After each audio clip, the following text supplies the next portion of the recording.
আসসালামু আলাইকুম। সকলকে স্বাগতম জানাচ্ছি আমার ইউটিউব চ্যানেল রাকিবুল হাসান। আশা করি সকলে ভালো আছেন, সুস্থ আছেন। এই প্রত্যাশা করে শুরু করছি আমার ইউটিউব চ্যানেলের নিয়মিত আয়োজন ভৌতিক আড্ডা। সকলকে আরও একবার স্বাগতম জানাই আমার এই অনুষ্ঠানে।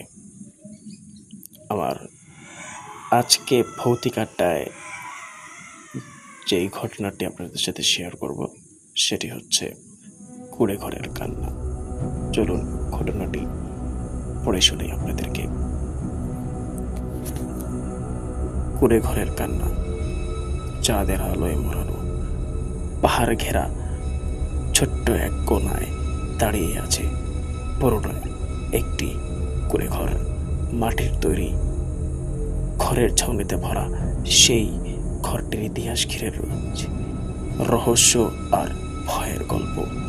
গ্রামের মানুষ বলে প্রতি পূর্ণিমায় ঘরের ভেতর থেকে এক নারীর কান্নার শব্দ শোনা যায়।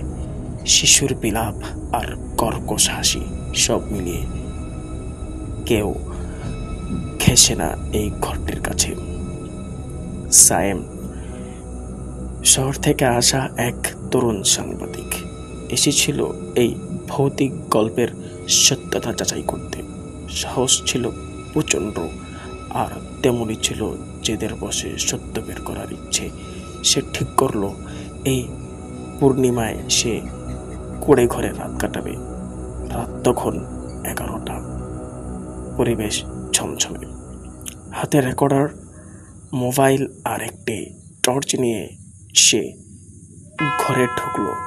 ঘরের ভেতরটা ভাঙাচোরা, মেঝেতে ধুলোবালি, কোণে একটি পুরনো কাঠের বাক্স, দেয়ালে ছেঁড়া ছবি। হঠাৎ করেই চারপাশের বাতাস যেন ভারী হয়ে এলো। সময় গড়িয়ে রাত তখন 12টা ছুঁই ছুঁই। 12টা বাজতেই শুরু হলো সেই কণ্ঠস্বর। এক নারী কাঁদছে, নিঃশব্দ নয়, বুক ফাটা আর্তনাদ যেন তার সাথে মিশে গেল শিশুর কান্না আর একটি ভয়ের কর্কশ হাসি। সায়েম কাঁপতে কাঁপতে রেকর্ডার চালু করলো। এমন সময় দরজাটা ঝাপ করে বন্ধ হয়ে গেল। নিচ থেকেই বাতাস ঠান্ডা হয়ে গেল, যেন কেউ নিঃশ্বাস নিচ্ছে ঘাড়ের উপর। দেয়ালের ছায়া নড়ল। সেখান থেকে বেরিয়ে এলো একটা ছায়ামূর্তি, নারী সদৃশ।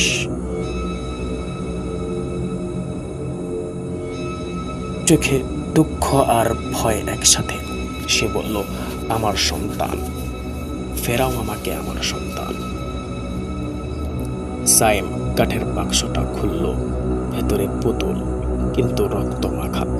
পুতুলটা ছুতেই চারপাশ অন্ধকার হয়ে গেল। সায়েমের চিৎকার, এক ভয়ার্ত কান্না। পরদিন সকালে গ্রামের লোকজন কুঁড়ে ঘরের সামনে ভিড় জমালো।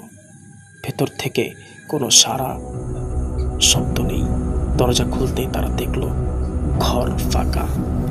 সায়েম নেই, শুধু মেঝেতে পড়ে আছে তার রেকর্ডার। একজন বৃদ্ধা মহিলা, চোখে জল এসে গেল। তিনি বললেন, ও আবারও ফিরল। মেয়েটা বছর 20 আগে এই ঘরেই বাস করত মালতী নামের এক নারী।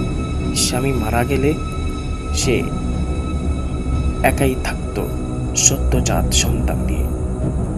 গ্রামের লোকেরা বলতো মালতীকে নাকি পাগল বানিয়ে দিয়েছিল তার স্বামী। মৃত্যু আর দুর্ভাগ্য। এক রাতে তার চিৎকারে গ্রামের সব মানুষ ছুটে আসে। দেখে মালতী আত্মহত্যা করেছে, আর তার শিশুটিও নিখোঁজ। কেউ খুঁজে পায়নি। শিশুটিকে। তবে ঘরের বাক্সে পুতুলটা ছিল শিশুটির একমাত্র খেলার সঙ্গী। লোকজন বিশ্বাস করত মালতীর আত্মা এখনো খুঁজে ফিরছে তার সন্তানকে। সায়েম সেই কোড়ে ঘরে গিয়ে যেন কোনোভাবে সেই অতৃপ্ত আত্মার খপ্পরে পড়ে যায়।